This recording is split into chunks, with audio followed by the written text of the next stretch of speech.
Kemudian scan, ini dari Bang Magdir ya.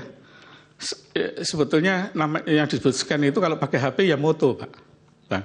Kenapa HP itu kan bukan scanner, jadi kan HP kita kan cuma punya kamera ya kita foto, tapi orang-orang biasanya nyebutnya nyeken gitu, padahal itu namanya moto, tapi karena yang difoto kertas dibilangnya nyeken gitu.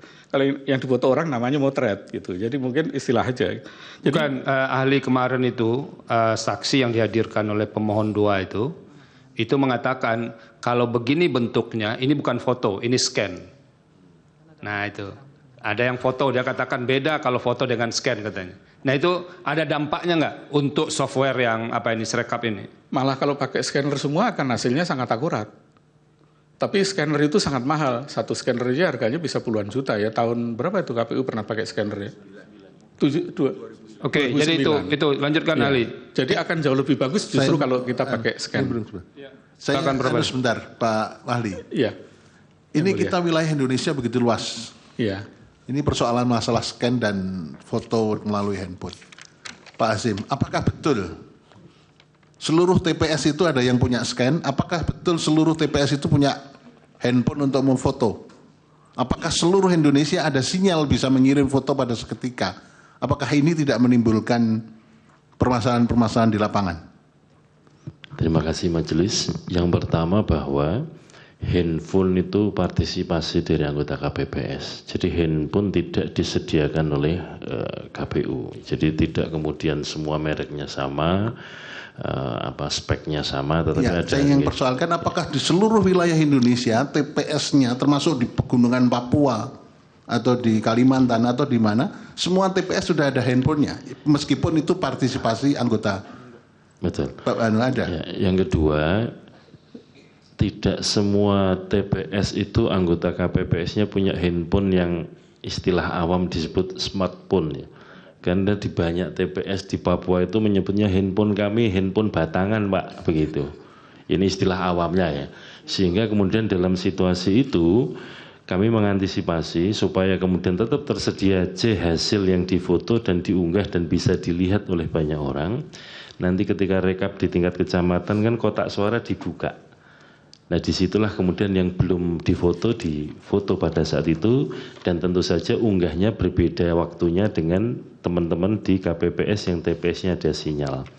Nah yang ketiga, tidak semua TPS ada sinyal, sehingga kemudian ada juga TPS yang baru bisa bisa dikirim fotonya itu dalam durasi waktu tertentu.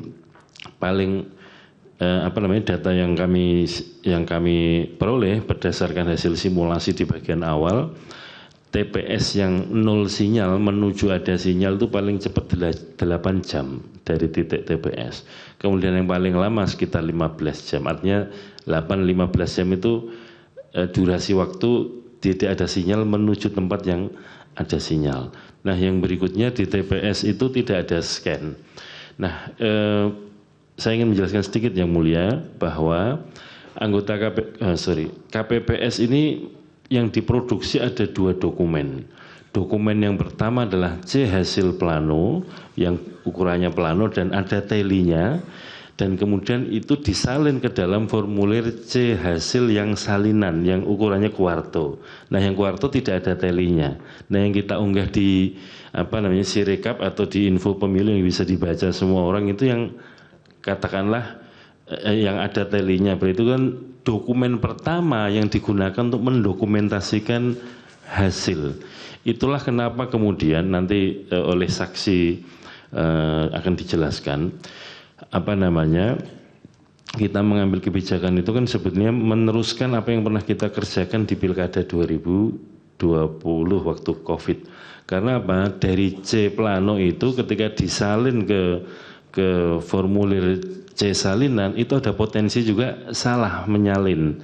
Nah ini yang terjadi pengalaman 2019 karena mekanisme 19 itu situng C plano itu kemudian disalin, salah satu salinannya dibawa ke KPU Kabupaten, di-scan di KPU Kabupaten, baru dikirim ke data center KPU dan kemudian itu yang diunggah.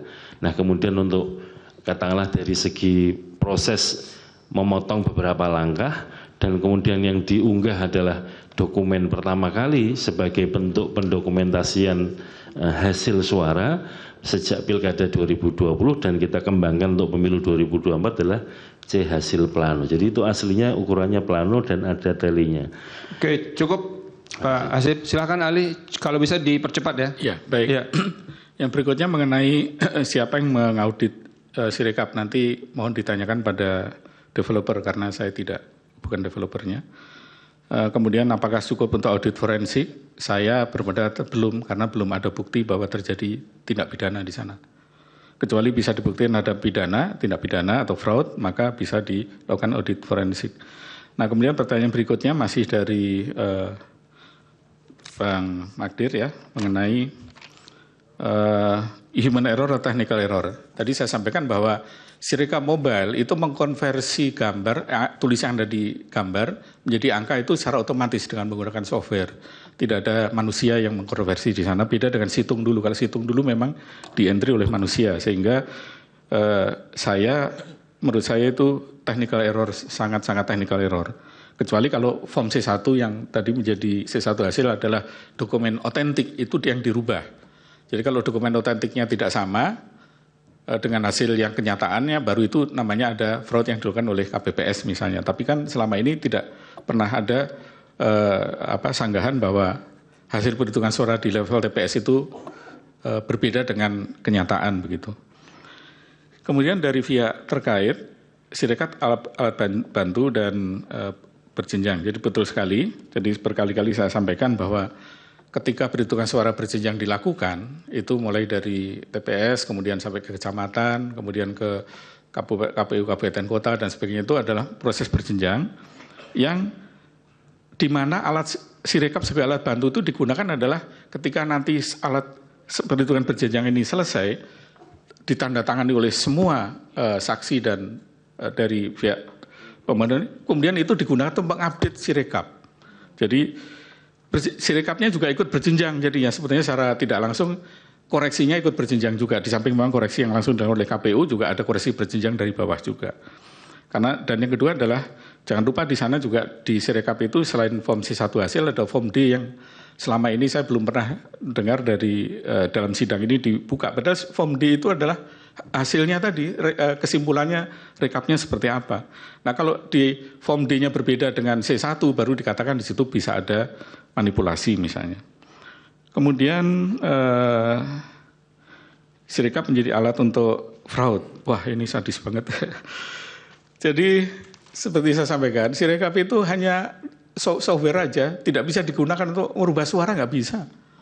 Yang bisa dilakukan itu adalah proses perhitungan manual berjenjang di tiap tingkat itu. Kalau mau melakukan kecurangan ya di sana, mau jual beli suara ya di sana, tidak di Sirekap. Karena nggak ada gunanya Sirekap dirubah-rubah, nanti begitu sudah berjenjang dihapus lagi juga begitu. Jadi ini yang harus mungkin kita pahami semua. Kemudian saya agak percepat ya, langsung ke Prof. Eni mengenai evolusi Prof. Eni ya. Jadi senang sekali ini ketemu dengan Prof. Eni lagi. Jadi dulu situng itu memang ada proses yang sangat panjang, sehingga kemungkinan terjadinya human error itu tinggi. Karena tadi menyalin formulir dan sebagainya itu human error-nya tinggi, belum lagi ngantri. Nah, Sirekap ini teman-teman ITB itu menggunakan inovasi, tidak menggunakan manusia lagi, tapi secara menggunakan artificial intelligence, menggunakan OCR untuk membaca tulisan tangan menjadi data. Nah, inilah salah satu menurut saya kelebihan dari Sirekap yang saya apresiasi sekali pada teman-teman ITB.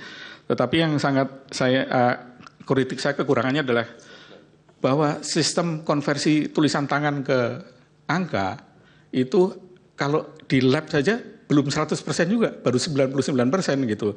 Apalagi di dunia nyata. Nah, jadi ini yang mungkin nanti di berikutnya, evolusi berikutnya teknologinya harus diperbaiki, kemudian ada validasi sebelum diposting dan sebagainya tadi. Kemudian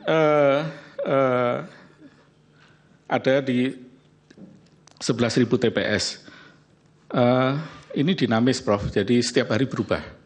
Jadi seperti saya sampaikan tadi, tanggal 22 itu ada problem di sekitar 12.000-an TPS, kemudian naik lagi sampai yang terakhir itu puncaknya 125.000 kalau nggak salah Pak Ketua pernah bilang ya di media.